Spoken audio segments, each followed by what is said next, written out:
레위기 9장인데요. 우리 레위기 9장 보겠습니다.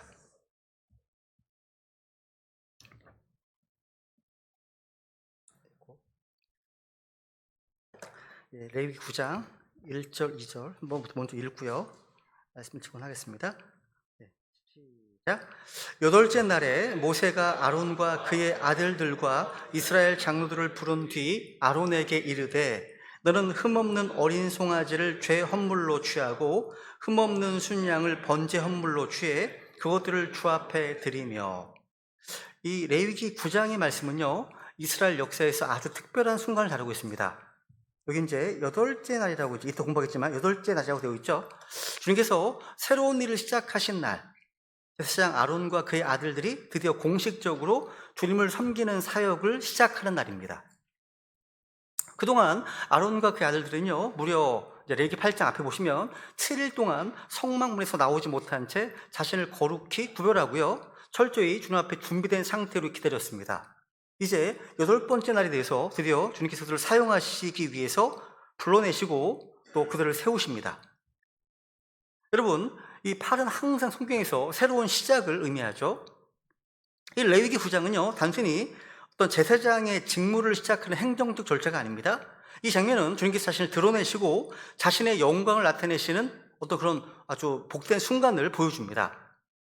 그 전까지는 모세가 제사장 역할을 대신했고요, 모든 제사 절차를 또 주도했습니다. 그런데 이제 하나님께서 이제 직접 세우신 제사장 아론이 이스라엘 백성을 대신해서 주님 앞에 서는 첫 순간이 기록되어 있어요.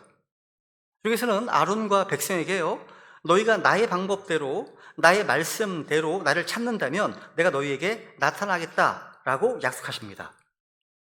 오늘 본문에 보시면요, 하나님의 질서를 따르는 예배, 즉 사람의 방식이 아닌 하나님 방식으로 드려지는 예배의 첫 장면이라고 할 수 있습니다.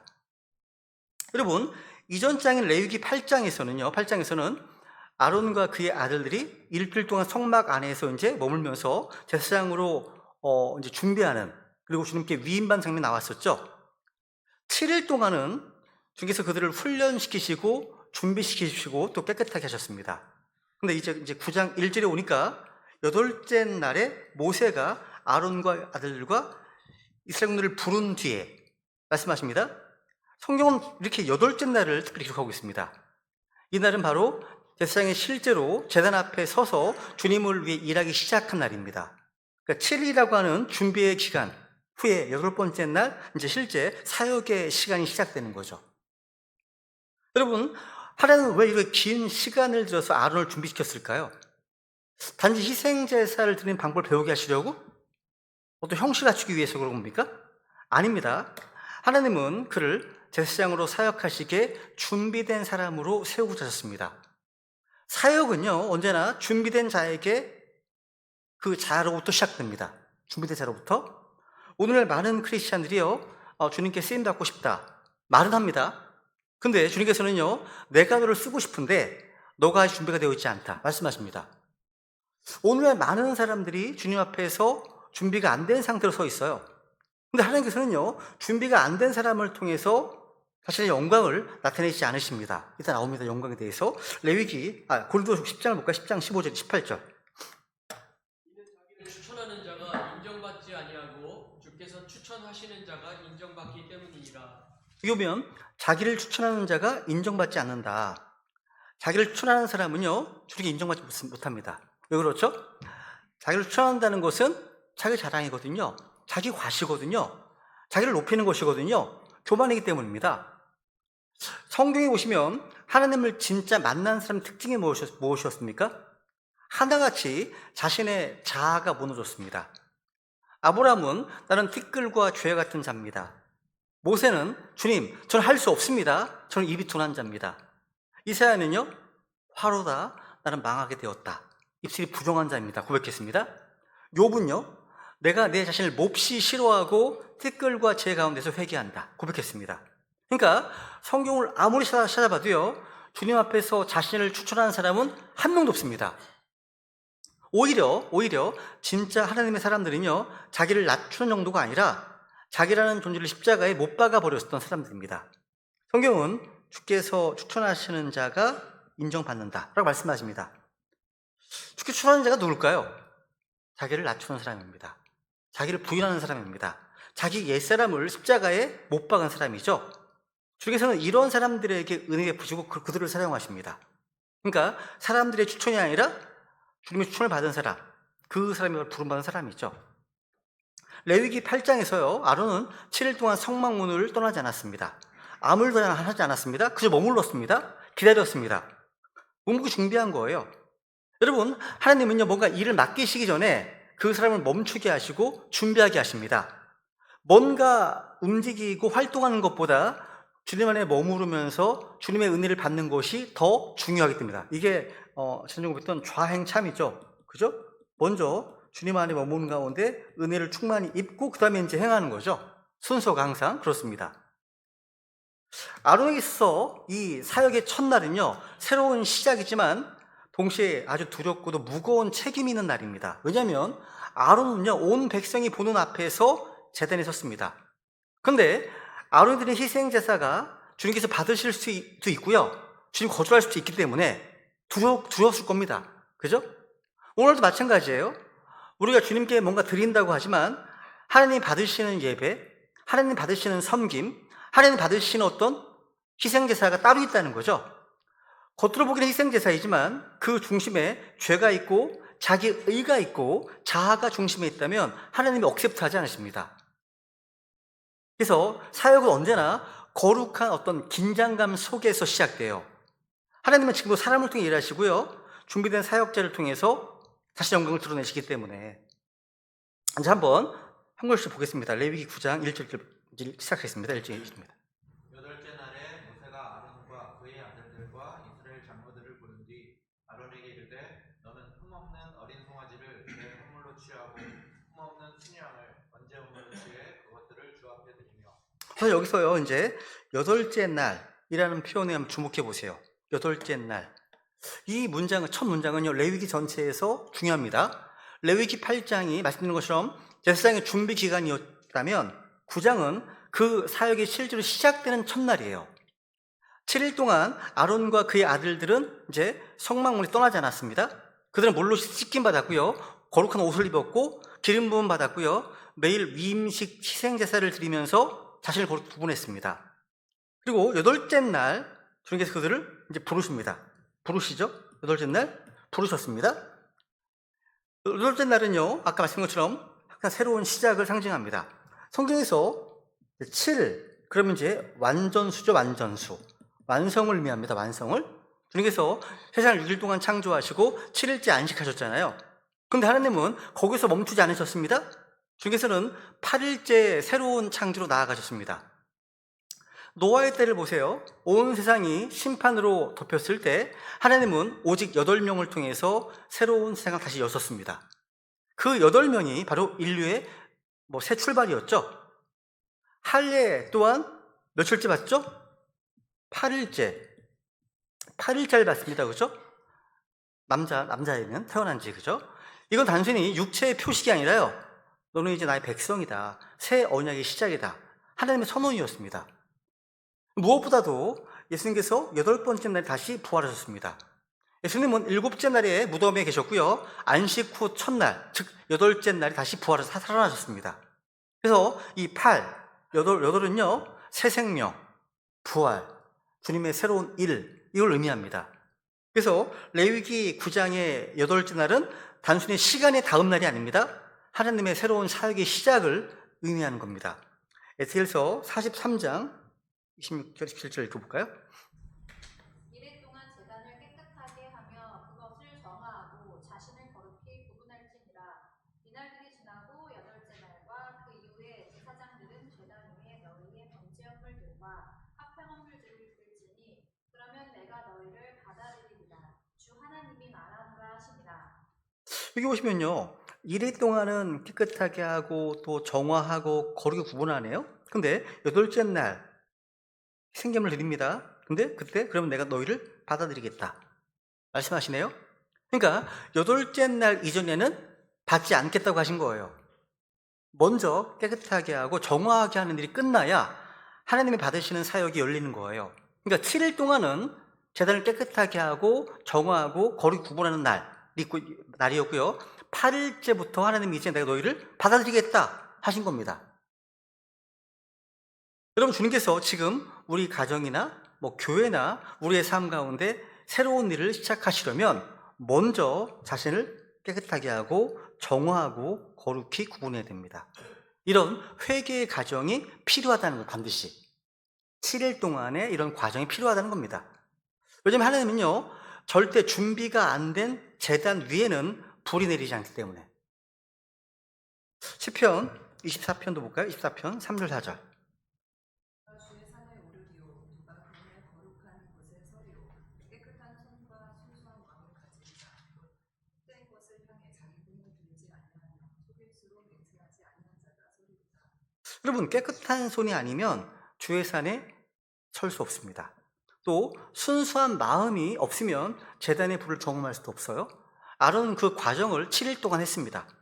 그제야 하나님은 이제 8째 날 이제 시작하라고 명령하셨습니다. 여러분, 주님께서 일하시는 때는요, 우리가 준비를 마친 바로 그 순간입니다. 7일 동안 준비했다면 8번째 날에는 반드시 시작이 됩니다. 사역이요. 우리의 신앙에도 8째 날이 필요합니다. 준비가 끝났으니 이제 일하라는 거죠. 그죠? 그럼 주님 부르심이 필요하다는 겁니다. 레위기 또 9장 다시 보시면요, 모세가 아론과 그의 아들들과 이스라엘 장로들을 부릅니다. 사역은 언제나 하나님의 콜링이라고 하죠. 부르심으로 시작됩니다. 그러니까 아론이 스스로 시작한 게 아니에요. 아론이 원해서 시작된 것도 아닙니다. 하나님께서 모세를 통해서 그들을 부르셨습니다. 그러니까 사역자는 스스로 뭔가 일어나는 사람이 아니라 하나님이 부르실 때 일어나는 사람입니다. 이걸 신약에서는 요한복음 15장 16절에 보시면 너희가 나를 택하지 아니하고 내가 너희를 택하여 세웠나니 라고 말씀하고 있습니다. 여러분, 사역을요, 그냥 사람의 열정으로 하면 오래가지 못합니다. 감정으로 하잖아요. 쉽게 그만둡니다. 근데 하나님의 콜링 때문에, 주님께서 부르셨기 때문에 하는 사역은 꺼지지 않습니다. 아론과 그의 아들들은요, 사람 앞이 아니라 주님의 부르심 앞에 섰습니다. 주님께 쓰임받는 사람은 먼저 부르심에 순종한 사람입니다. 근데 흥미로운 거 있습니다. 레위기 9장 읽어보니까요, 이 사역의 첫 걸음이 뭐냐면 자기 자신을 먼저 다루는 것입니다. 이게 제일 중요해요. 다른 사람 가르치기에 앞서 먼저 자신을 다루는 겁니다. 아론은요, 사역을 시작하자마자 가장 먼저 이스라엘 백성을 위한 제사를 드린 게 아닙니다. 주님의 첫 명령이 뭐였냐? 자기 자신을 위해서 죄 헌물을 먼저 드리라는 것이었습니다. 이 구장 보시면요, 부릅니다. 부른 뒤에 아론에게 얘기합니다. 아론에게 너는 흠없는 어린 송아지를 죄 헌물로 취하고, 그리고 흠없는 순양을 번제 헌물로 취해라 말씀하십니다. 죄 헌물, 송아지, 죄 헌물은 속죄를 의미하고요, 번제는 전적인 헌신을 의미하죠.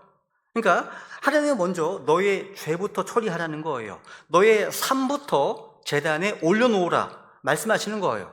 순서가. 이걸 이제 신약적으로 적용한다면 디모데전서 4장 16절입니다. 16절.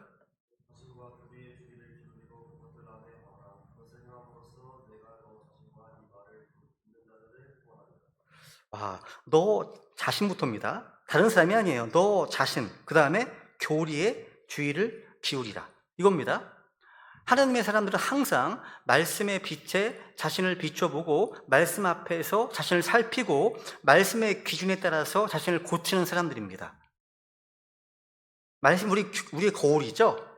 말씀에 비춰볼 때만 자신의 잘못이나 죄를 깨닫고 주님께 자백하고 회개하게 됩니다. 그래서 너 자신과 교리에 주의를 기울이라. 그러니까 다른 사람 먼저 살피지 말고요, 너 자신부터 먼저 살피라는 거죠. 여러분, 사역은요, 밖에서 시작되는 게 아닙니다. 먼저 내 안에서 시작되어야 합니다. 아론처럼 우리도 먼저요, 죄 헌물이 필요해요. 회개 없이는 사역이 없습니다. 죄를 다루지 않고 드리는 예배 하나님 받지 않으십니다. 여러분, 모든 사역의 출발점은 자기 자신부터입니다. 중요해요. 그러니까 내 자신이 은혜를 받으면 받을수록 전달이 되겠죠. 뭐 다른 사람에게. 그죠? 먼저 자신부터 시작되는 거예요. 보면 8절도 보세요. 8절도 볼까요? 8절.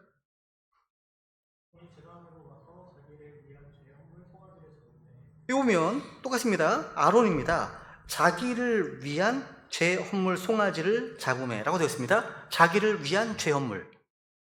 주님께 쓰임받는 모든 사역자는요, 먼저 자신의 죄를 인정하고 그 죄를 다루어야 됩니다. 먼저 회개가 필요하다는 거죠. 이 내용을 히브리서 5장 이렇게 표현합니다. 히브리서 5장. 오늘 가운데서 취한 대제사장마다 하나님께 속한 일들에 관하여 사람들을 위해 임명을 받다니 이것은 그가 죄들로 인해 예물과 희생물을 드리게 하려 함이라. 그다음에 2절.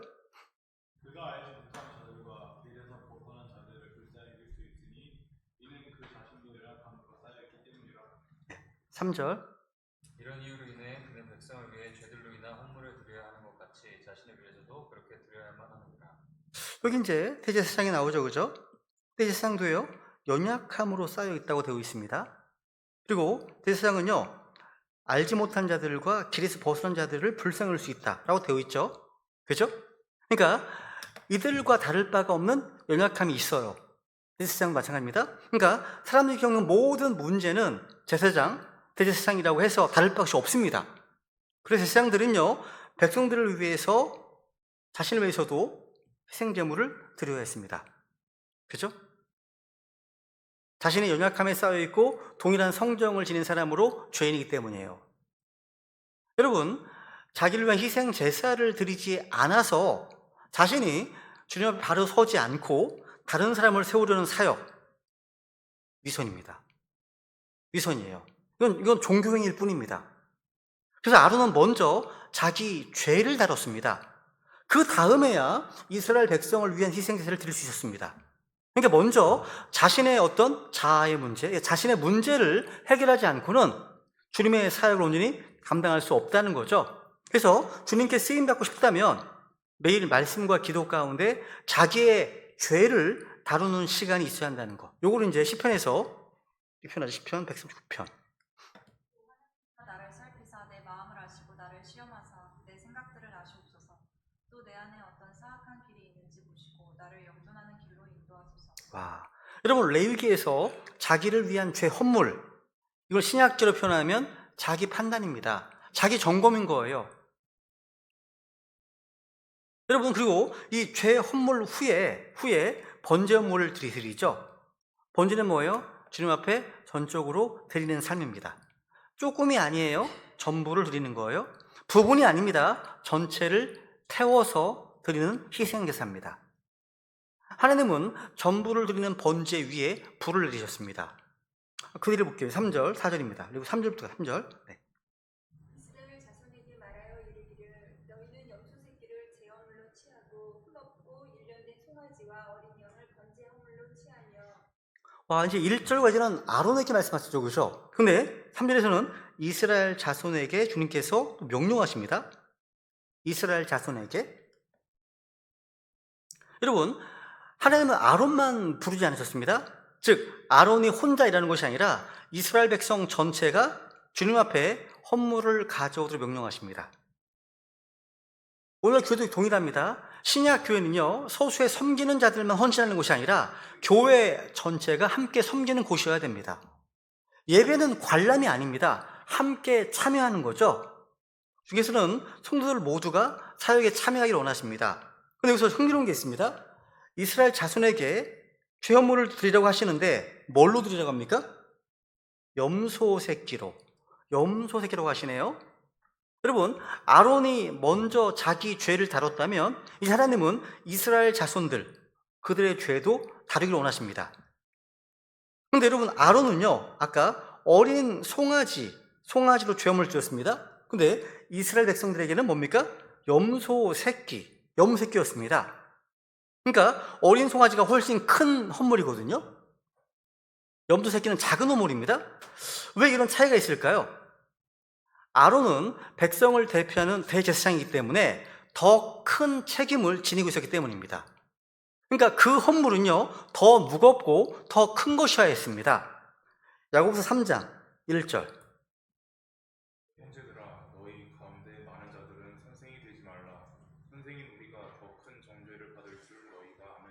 와, 선생인 우리가 더 큰 종기를 받는다 말씀하시네요.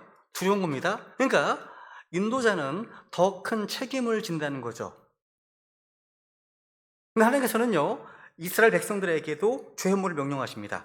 아론만 회개하면 되는 게 아닙니다. 각 성도들 모두가 다 자신의 죄를 주님 앞에서 처리해야 합니다. 이건 죄현물만이 아닙니다. 중에서는 자신의 백성들에게도 온전한 헌신을 요구하십니다. 그래서 그 뒤에 보시면 이스라엘 손에게 또 흠없고 1년 된 송아지와 어린 양을 번제물로 취하라 말씀하시네요. 번제는 헌물 전체를 태워드리는 제사죠. 전적인 헌신을 의미합니다. 주목할 점은요, 아론뿐만 아니라 이스라엘 백성들 전체 다 번제를 드려야 한다는 겁니다. 다시 말해 주님께서는요, 사역자들만 헌신하기를 원하지 않으십니다. 하나님의 백성들 전부 다, 성도들 모두가 자신을 번제로 드리기 원하십니다. 주님께서는요, 한두 사람이 불타는 교회를 원하지 않으십니다. 모든 성도들이 뜨거운 길을 원하십니다. 오늘날 교회들이 왜 쇠퇴를 할까요? 이유는요, 지나치게 소수만 강하기 때문입니다. 다수는 약하고. 그럼 교회는 쇠퇴할 수밖에 없습니다. 그래서 성경은 번제는 다 드려야 됩니다. 헌신은 다 똑같아 한다는 거죠. 그죠? 이뿐만 아닙니다. 이제 9장 살려가볼까 4절이요? 화평물도 이제 명령하시는데요. 화평 헌물로 주 앞에서 희생시켜 드릴 수소와 순양을 취하고 기름을 섞인 음식 헌물을 취하라. 오늘 주께서 너희에게 나타나시리라 하라 하니라. 와, 화평헌물은 이제 공부하셨던 것처럼 하나님과의 관계 회복, 또 서로 간의 어떤 화목을 상징하죠. 뭐 이전에 봤던 말씀인데 읽고 넘어갈까요? 마태복음 5장. 네. 그러므로 네가 네 예물을 제단으로 가져오다가 너를 대적할 어떤 일이 네 형제에게 있음을 거기서 기억하거든 네 예물을 거기에 제단 앞에 두고 네 길로 가서 먼저 네 형제와 화해하고 그 뒤에 와서 네 예물을 드리라. 다른 집들과의 관계가 되게 중요해요. 그래서요. 그러니까 다른 형제들과 화해가 되지 않은 채 뭔가 걸림돌이 있어요. 그렇지, 그런 것을 가지고 있는 채 드리는 희생제사, 하나님이 리젝트 하십니다. 거절하십니다. 그러니까 하나님은요, 관계 회복이 없는 희생제사를 받지 않으십니다. 그 얘기예요, 지금. 그리고 레위기 9장에 보시면요, 이제 화평을 취하고 그 다음에 기름을 섞은 음식 헌물을 취하라고 하시네요. 음식 헌물도 공부했죠, 그죠? 음식 헌물은 뭐 속죄나 피 흘림이 포함되지 않은 희생 제사입니다. 이것은 예수님의 순결한 인성을 예표하죠. 레위기 2장에 나옵니다, 그죠? 이 음식 헌물은 뭘로 만들었습니까? 고운 가루로요. 고운 가루. 여러분, 고운 가루는요, 흠도 없고 점도 없고 거친 것도 없고 불균형도 없고 모순도 없으신 우리 주님의 인성을 상징합니다. 이 고운 가루는요, 우리와 만약에 대조가 되죠? 우리는 어떻습니까? 거칠합니다. 완전하지 않습니다. 그죠? 뾰족뾰족합니다. 서로. 그죠? 네. 근데 여기 보시면 기름을 섞은 음식 헌물이네요. 기름을 섞은. 여러분, 기름은 성령님을 대표하잖아요. 그러니까 음식 헌물은 성령으로 잉태하시고 성령으로 충만하셨던 예수님의 삶을 예표하는 거예요. 그러니까 예수님의 온 생애, 전 생애는요, 기름 부음 받으신 삶, 성령님께 이끌린 삶, 성령님의 권능으로 섬기는 삶이었다는 사실이죠. 이 음식 헌물은 향기로운 향기가 되어서 주님께 올라갔습니다. 우리 또한 예수님의 인성과 성품을 닮아가면요, 우리의 삶 자체가 주님께 향기로운 음식 헌물이 되는 겁니다. 음식 헌물이 없는 교회는 향기가 없어요. 삐죽삐죽하거든요. 너무 차갑고 냉랭합니다. 부드럽지 않습니다. 예수님이 보이지 않는 거예요. 그죠? 하나님은 기름을 섞은 음식 헌물을 취하여 드리라 명령하신 거예요. 이렇게 지금까지 4가지 생제물이죠, 그죠? 죄헌물, 번제헌물, 음식헌물, 화평헌물. 이걸 드리고 나면 주님께 말씀하십니다. 오늘 주께서 너희에게 나타나시리라. 오늘 주께서 너희에게 나타나시리라 말씀하십니다. 그러니까 이 약속은요, 아무에게나 주어지지 않습니다. 죄헌물, 죄를 다루고 번제물, 헌신을 다루고 음식 헌물, 성품을 다루고 화평 헌물 관계를 회복하면 그때 주님께서 나타나십니다. 자신의 영광을 나타내시는 겁니다. 요걸 요한복음 14장에서 이렇게 말씀하시면 요한복음 14장 21절. 그리고 그것들을 지키는 자가 나를 사랑하는 자니 나를 사랑하는 자는 내 아버지께 사랑을 받을 것이요 나도 그를 사랑하여 그에게 나를 나타내리라. 주님께서 나를 나타내신다고 말씀하시네요. 뭐 하면요? 내 명령들 가지고 그것을 지키는 자. 뒤에서도 나타납니다. 보입니다. 5절, 6절입니다. 그들이 모세가 명령한 것을 회중의 성막 앞으로 가져오고 온 회중이 가까이 와서 주 앞에 서매 모세가 이르되 이것은 주께서 너희에게 행하라고 명령하신 것이니 주의 영광이 너희에게 나타나리라 하고. 여기 보시면요. 그들이 모세가 명령한 것을 어디로 가져갔습니까? 회중의 성막 앞으로 가져오고 라고 되어 있습니다. 여기서 그들은 누구냐면요. 앞에 나와 있는 아론과 그의 아들들, 이스라엘 장로들, 또 백성들을 가리킵니다. 중에서는요, 말로만 하는 희생사를 받지 않으십니다. 그들이 이 모세가 명령한 것을 가져옵니다. 실제로요. 그러니까 자기가 이제 드려야 희생 제물을 실제 가져오는 거예요. 우리의 믿음은요, 실제 행함으로 검증되는 거예요. 말씀을 들었으면 그 말씀하신 것을 주님의 제단으로 가져와야 되겠죠. 죄 헌물이라는 회개 열단을 가져오고 번제 헌물이라는 어떤 헌신을 가져오고 음식 헌물이라고 하는 변화된 성품을 가져오고 화평 헌물이라고 하는 화목을 가져오라는 거예요. 주님께서는요, 가져온 것을 받으십니다. 근데 어디로 가져갑니까? 회중의 성막 앞입니다. 회중의 성막 앞으로 가져갑니다. 모든 사람이요, 자기 헌물을 들고 성막 앞으로 나아가죠. 이건 예배의 중요한 원리예요. 예배는요, 사람이 중심이 아니라 하나님 중심입니다. 오늘날 많은 교회가요, 어떤 사람의 감정이나 취향, 어떤 자기가 선호하는 음악, 이런 것들을 중심에 둡니다. 근데 참된 예배는 언제나 주님을 중심으로 주님을 향해 나아가는 겁니다. 이게 포인트죠, 그죠? 시편 96편 8절. 합당한 영광을 그분께 드릴지어다. 헌물을 가지고 와서 그분의 뜰로 들어갈지어다. 이 예배입니다. 예배예요. 온 백성이요, 성막 앞으로 움직이는 장면은요, 예배가 결코 수동적인 관람이 아닌 능동적인 참여임을 보여주는 거예요. 여기 5절에 보세요. 5절로 보세요. 5절에 보시면요. 네. 빨리 읽어봐. 잠깐만.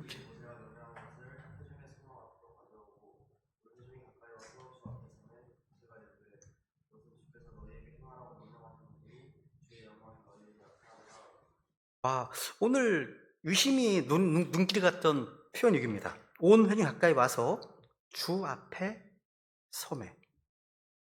주 앞에 서매. 온 회중이요. 결국 우리가 서는 자리는 주님 앞이구나. 주님 앞이라는 거예요. 여기서 가장 중요한 단어가 이겁니다. 주님 앞에 서는 겁니다. 모세 앞이 아닙니다. 아론 앞도 아닙니다. 장로들 앞도 아닙니다. 오직 주님 앞에, 이것이 성경적 예배의 본질입니다. 주님 앞에. 여러분, 우리가 수요일이나 주의 첫날 경배드리러 나오실 때 이 사실을 정말 진지하게 마음에 갖고 오십니까? 이 중요한 거예요. 주 앞에 선다는 것. 이런 인식을요. 사람들 간의 만남이 포커스가 아니에요. 우리는 주님 앞에 나온 겁니다. 이런 인식이 정말 마음에 있다면 예배를 향한 우리의 태도가 달라질 수밖에 없습니다. 한번 생각해 보세요. 그럼 우리가 주님 앞에 나온다는 인식이 있다면 우리의 드레스 코드나 우리의 복장, 자세, 태도가 달라질 겁니다. 자기 편의대로, 자기 멋대로 행동할 수 없겠죠? 왜냐하면 우리는 살아계신 하나님 앞에 나오는 것이기 때문입니다. 여러분, 우리가 대통령을 만난다면 어떻게 하시겠습니까? 그렇게 하지 말고. 회사 대표를 만나도 옷을 좀 잘 챙겨 입고 시간을 엄수하고 예의를 갖춥니다. 근데 왕들의 왕 앞에 서는 시간에 아무 준비 없이, 아무런 경외심도 없이, 아무 생각 없이 나올 수 있습니까? 안 되죠. 그죠? 그럴 수 없습니다. 그걸 꼭 기억해야 됩니다. 예배는요, 주님 앞에 나아가는 시간입니다. 이 인식이 우리 안에 세워질 때 태도가 달라집니다. 마음이 달라지겠죠. 준비가 달라집니다. 삶이 달라집니다. 그리고 하나님께서 그 예배에 나타나십니다. 나타나시는 거예요. 이게 진정한 코람데오예요. 하나님 앞에서 코람데오. 그래서 여러분 설교학 책에 보시면 그런 얘기가 기억나는데요. 참된 설교란 뭐냐면 회중들을 설교자 앞에 세우는 것이 아니라 하나님 앞에 세우는 것이다. 이게 정의합니다. 설교를 정의할 때. 그렇습니다. 목자나 성경 교사들의 역할은 뭡니까? 회중들을요, 어떤 사람들 앞에가 아니라 주님 앞에 세우는 것, 이게 진짜 사명입니다. 중요한 거죠. 오늘날 리버럴한 교회들, 또 인본주의적인 또 배교한 교회들은요, 사람들만을 너무 의식합니다. 사람 눈치를 봅니다. 사람 앞에 서는 분위기가 정말 강조가 되어 있습니다. 그런데 성경에서 역사하시는 교회 예배는요, 온 회중이 가까이 와서 주님 앞에 섬에, 이걸 강조합니다.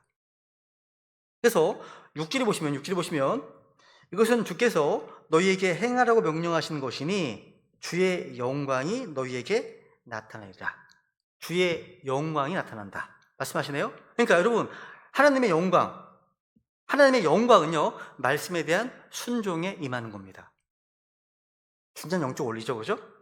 하나님의 임재는요, 주님께서 명령하신 방식대로 드리는 그런 예배 위에 임하십니다. 주께서는 아무 희생제사나 받지 않으십니다. 아무 예배는 받지 않으십니다. 아무 순서는 받지 않으십니다. 성경이 명령한 대로 드릴 때만 하나님이 받으신 예배가 되는 거예요. 아까 말씀드렸죠? 내 명령을 지키는 자, 그게 나를 나타내겠다 말씀하시는 겁니다. 그러니까 주님의 명령에 순종했을 때 나타나심을 경험하게 된다는 겁니다. 이것이 하나님 방식입니다. 이것이요. 여러분, 주의 영광이 너희에게 나타나리라. 자, 이게 레위기 9장에서 가장 중요한 표현이 아닐까 싶습니다. 여러분, 이 약속은 아무 때나 주어지는 게 아니에요. 반드시 주님께서 명령하신 것들이 갖춰진 후에 선언됩니다. 제사장이 먼저 죄 헌물과 번제를 드리고 백성이 죄 헌물과 번제 헌물과 음식 헌물과 화평 헌물을 드리고 모두가 자기 헌물을 성막 앞으로 가져오고 모두가 주님 앞에 서서 하나님이 명령하시는 대로 순종할 때 하나님 말씀하시는 거예요. 이제 너희가 내 영광을 보게 될 것이다. 그러니까 한마디로 이 하나님의 영광은요, 순종의 절정에서 나타나는 겁니다. 그리고 7절부터는요, 이제 계속 반복되는 내용이 나오는데요, 짧게 이렇게 보고 지나가겠습니다. 7절.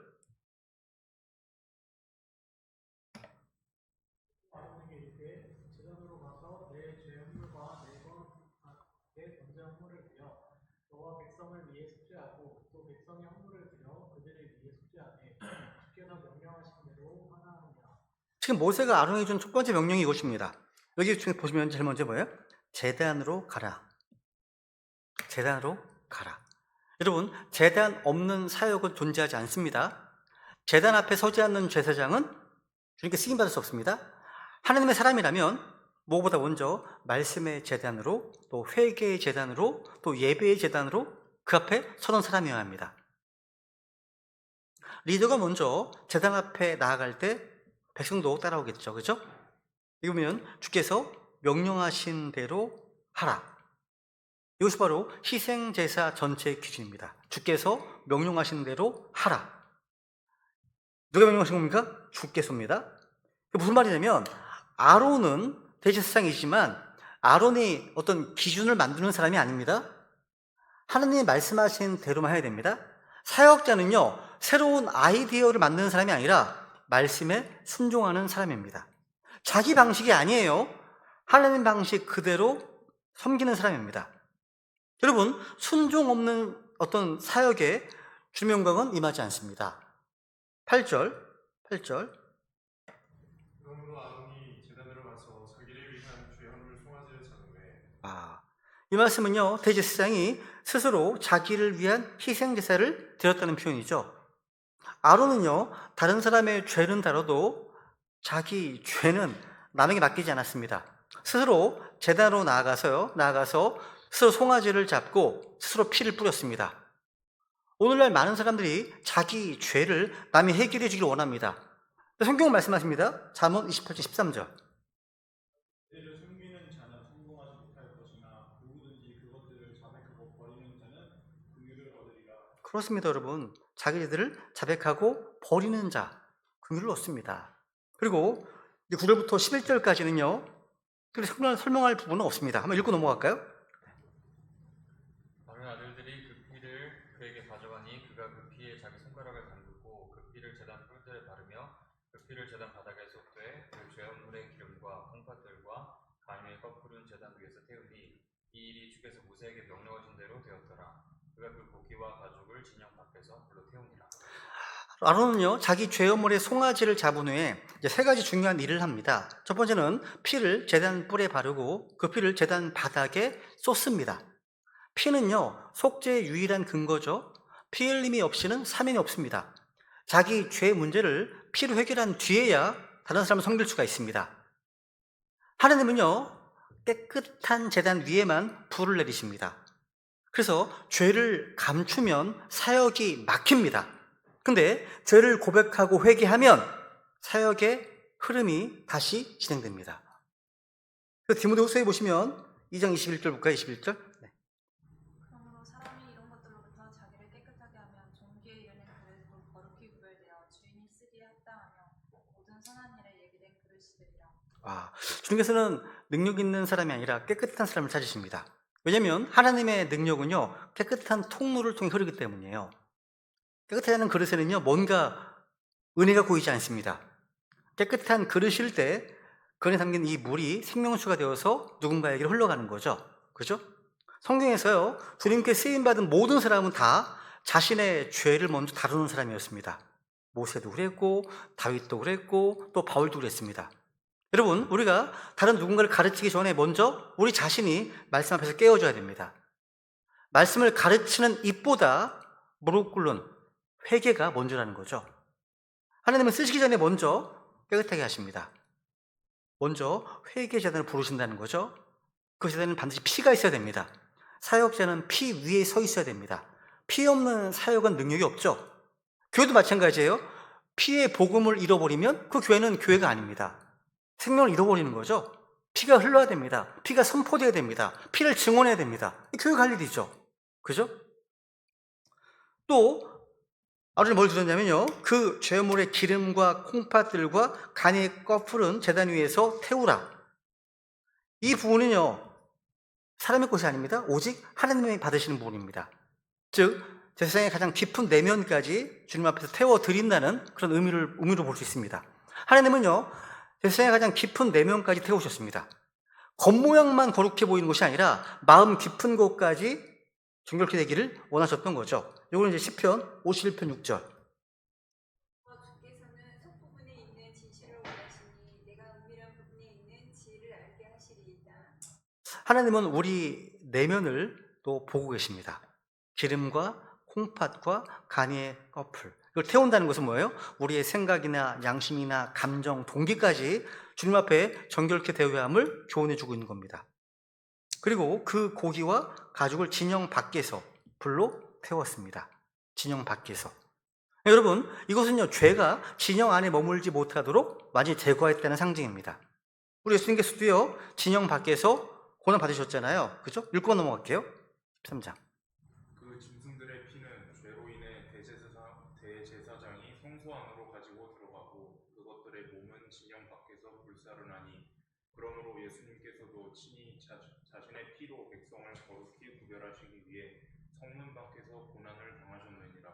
그러므로 우리가 그분의 치욕을 짊어지고 진영 밖에 계신 그분께 나아가자. 와, 성문 밖에서 고난 당하셨고 진영 밖에 계신 그분께 나아가자 말씀하시네요. 그죠? 예수님께서 우리의 죄를 지시고 진영 밖에서 고난 당하셨습니다. 주님께서는 우리의 죄가 불타는 그 자리까지 내려가셨습니다. 예수님께서 나를 대신해서 진영 밖으로 가셨기 때문에 오늘 우리는 하나님 앞에 설 수가 있습니다. 예수님께 벌을 주셨기 때문에 우리가 억지로 받아들여졌죠. 그렇죠? 예수님이 진영 밖에 나가셨기 때문에 우리가 주님 앞에 들어올 수 있었습니다. 이뿐만이 아닙니다.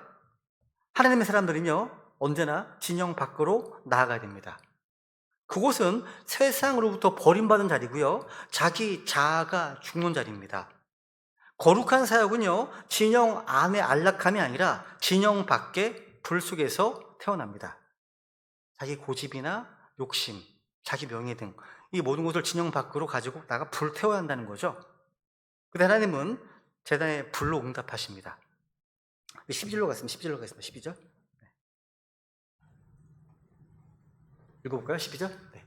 그가 번제 헌물을 잡음에 아론의 아들들이 그 피를 그에게 가져다 주니 그가 그 피를 제단이 사방에 뿌리고 이건요, 이게 보시면요, 사역의 동역의 원리를 잘 보여주네요. 아론이 번제를 드리는데요, 그의 아들들이 피를 받아서 그게 가져왔습니다. 아론이 혼자 희생제사를 드리지 않았습니다. 아론의 아들들이 피를 가져와서 아론을 도와주네요. 이게 바로 사역의 원리입니다. 그러니까 하나님의 일은요, 항상 협력 가운데 이루어집니다. 아론은 대제사장이고 리더였지만 그의 아들들은 리더의 사역을 보조한 동역자들이었습니다. 피를 가져오는 게 작은 일처럼 보이지만요, 그 피 없이는 번제가 완성될 수가 없습니다. 전도서 4장 9절. 두 사람이 한 사람보다 나음은 그들이 자기들의 수고로 인해 좋은 보상을 받기 때문이라. 두 사람이 한 사람보다 낫습니다. 하나님은 결코 독불장군을 쓰지 않습니다. 하나님은 언제나 함께할 자들을 곁에 두신다는 거죠. 모세에게는 아론이 있었습니다. 다윗에게는 요나단이 있었습니다. 바울에게는 디모데와 누가가 있었습니다. 여러분, 사역은요, 한마디로 말하면 팀워크의 희생제사입니다. 주님께서는요, 교회를 한 몸이라고 하셨죠. 모든 지들이 함께 움직일 때 그 몸 건강한 겁니다. 본문에서도요, 아론의 아들들이 피를 가져온 것처럼 오늘날 교회 안에서도 사역자가 주님의 사역을 감당할 수 있도록 옆에 도와주는 사람이 필요하다는 거죠. 누군가는 말씀을 전하고, 누군가는 기도로 받쳐주고, 누군가 여러 가지 헌신과 섬김으로 지원합니다. 이것이 바로 아론의 아들들이 피를 가져온 교회의 모습입니다. 교회의 모든 사역은 한 몸의 연합으로 이루어져야 됩니다. 누군가 혼자 하는 교회, 그 교회는 오래가지 못합니다. 모든 성도들이 함께 헌신할 때 건강한 교회가 되는 거죠. 그죠? 13절. 번제 헌물을 그것의 조각들과 머리와 함께 그에게 가져다 주매 그가 제단 위에서 그것들을 태우며. 번제물을 갖고 오는데 조각들과 머리와 함께 가져왔습니다. 완전한 헌신의 원리가 담겨 있죠. 조각들과 머리와 함께. 그러니까 헌물 전체를 나누어서 하나도 남김없이 되었다는 말입니다. 번제는요, 다 태워드리는 제사입니다. 주님께 온전히 이제 올려져서 헌신 상징하는 거죠. 그죠? 그러니까 번제의 핵심은 전적 헌신입니다. 조각들과 머리를 나누어 드렸다는 것은 뭡니까? 삶의 일부분만 드린 것이 아니라 전체가 주님께 바치셨다는 의미입니다. 하나님은요, 우리 일부분만 원하시지 않습니다. 주의 천월만이 아니라 월요일의 삶도 원하십니다. 우리의 입술만이 아니라 마음도 원하십니다. 여러분, 그들이 번제물을 조각들과 머리와 함께 그에게 가져다 주었죠. 그죠? 12절에서는 아론의 아들들이 피를 가져왔습니다. 13절에서는요, 제물의 조각들과 머리를 가져왔습니다. 여기서 반복되는 단어가 뭐예요? 그들이 가져다 주니 또 가져다 주매, 이런 표현입니다. 사역의 흐름은 항상 이렇습니다. 아론은 희생 제물을 드리고 아들들은요, 그 제사지도 돕고, 그죠? 돕고, 하나님은 그 제단 위에서 자신의 영광을 나타내십니다. 이게 교회의 사역 방식이에요. 혼자 모든 일을 하는 것이 아니라 아론은 희생물을 드릴 수 있었던 이유가 뭡니까? 이들이 헌물을 가져왔기 때문입니다. 도와주기 때문이죠. 그죠? 그리고 보시면 그들이 번제물을 그곳의 조각들과 머리와 함께 가져왔습니다. 헌물을 조각낸다는 것은 희생제사의 중요한 단계입니다. 그러니까 하나님은요, 통째로 아무렇게나 드리는 헌신을 원치 않으십니다. 정리가 되어야 돼, 정리가 되고 준비되고 또 질서 있게 드려야 되겠죠. 조각조각, 다리는 다리대로, 또 내장대로, 머리는 머리대로, 조각은 조각대로. 그러니까 주님 앞에 드리는 헌신은 반드시 질서가 있어야 하는 겁니다. 떠오르는 말씀 없으십니까? 이 말씀이죠. 같이 읽어볼까요? 시작. 모든 것을 품위 있고 질서 있게 할지니라. 모든 것을 품위 있고 질서 있게 할지니라. 그러니까 지금 정하신 방식대로 드려야 한다는 것. 그래서 아론의 아들들은 아버지를 도와서 이 모든 헌물의 조각들을 제단에 올렸습니다. 즉 서로의 헌신을 함께 완성한 거죠. 그러니까 함께 드린 헌신이었던 겁니다. 이것은 이제 신약에 보시면 이런 표현이 있습니다. 빌립보서 2장 17절입니다. 참으로 그러하며 또 너희 믿음의 희생과 섬김 위에 내가 헌물로 드려줄지라도 나는 기뻐하고 너희 모두와 함께 기뻐하노니. 와, 사도 바울은 자신을 번제 헌물처럼 바라봤습니다. 근데 바울이 헌신할 수 있었던 것은요, 빌립보 성도들이 그의 제단에 조각들을 함께 올려놓기 때문입니다. 이것이 바로 교회에서 함께 드린 헌신입니다. 누군가 주님께 헌신하잖아요? 우리는 그것을 말리거나 비난하지 말고요, 내가 도와줄게 말하면 좋습니다. 그것이 바로 아론의 아들들이 한 일이에요. 헌신을 말리는 교회가 아니라 헌신을 도와주는 교회, 그런 교회 위에 하나님의 불이 임한다는 거. 마지막 14절 보겠습니다. 14절. 내장과 다리는 씻어서 제단 위에서 번제 헌물 위에 얹어 그것들을 태웁니다. 여기 이제 내장과 다리를 씻었다. 이거 좀 중요한 표현입니다. 내장과 다리는 본래 더러운 부분이죠. 근데 주님께서는요, 그 부분도 씻어서 드리라고 명령하십니다. 내장은요, 영적으로 사람의 속사람, 마음과 동기와 생각을 의미하고요. 다리는요, 우리의 걸음걸음, 삶의 걸음걸음, 행실을 상징합니다. 주님께서는요, 외적인 헌신보다 속의 정결함과 행실의 깨끗함을 더 중요하게 보십니다. 예배와 사역은 보이는 활동보다 보이지 않는 마음의 동기와 정결함을 먼저 요구하신다는 거죠. 그래서 다윗이 고백하지 않습니까? 시편 51편 6절.